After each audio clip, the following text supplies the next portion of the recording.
Okay, so this is another first for me, my first dead out. I think on my video a few weeks ago I was showing how these bees were flying, but I was worried about this colony.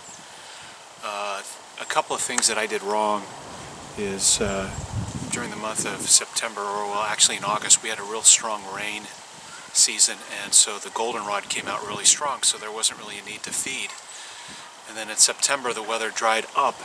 The goldenrod dried up really quickly. It was hot, and I should have been feeding my bees, and I was out on vacation most of the month and on weekends or out of town, and so I wasn't able to feed them. So two problems. One is I didn't treat for varroa as I should have, and number two, I didn't feed them early enough, and so I fed them late. So I had two concerns going into winter: whether or not I'd sufficiently treated the varroa, and number two, whether I had fed them early enough. I think they were heavy enough, but I don't know if it had enough time to evaporate and get the honey, you know, where it was just more than mostly water. So anyway, I'm going to show you a few frames from this, a few things that I found interesting.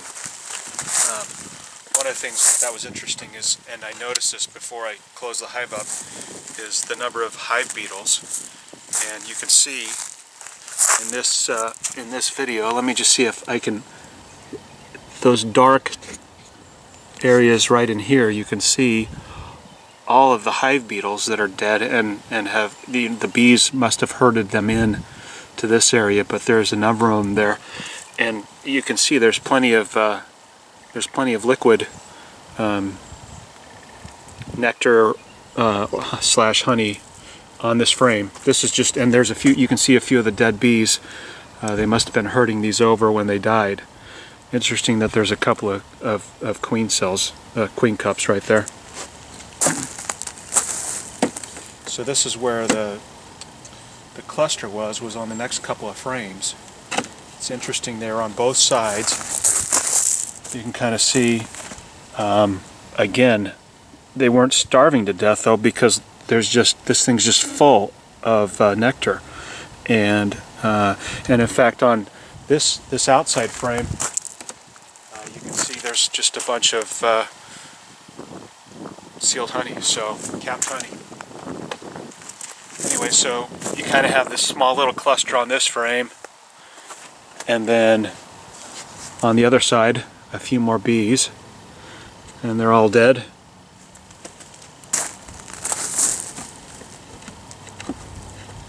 And then the next frame over, again you have a few huddled up with the one side that it matched up to, and then not too many more, but you can see there's just lots of liquid in there.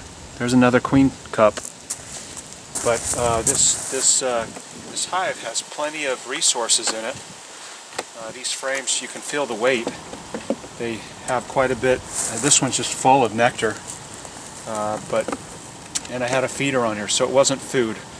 I'm pretty convinced that you know, I messed up and either didn't get them the food early enough, or there's some more capped honey, or I didn't, or the varroa got them and the diseases they brought. So I'll catch a swarm in the springtime, and we'll put it in here, and it'll have plenty of resources if we can keep the wax moths out until then. The nice thing about it being so cold is everything's frozen. So that's it.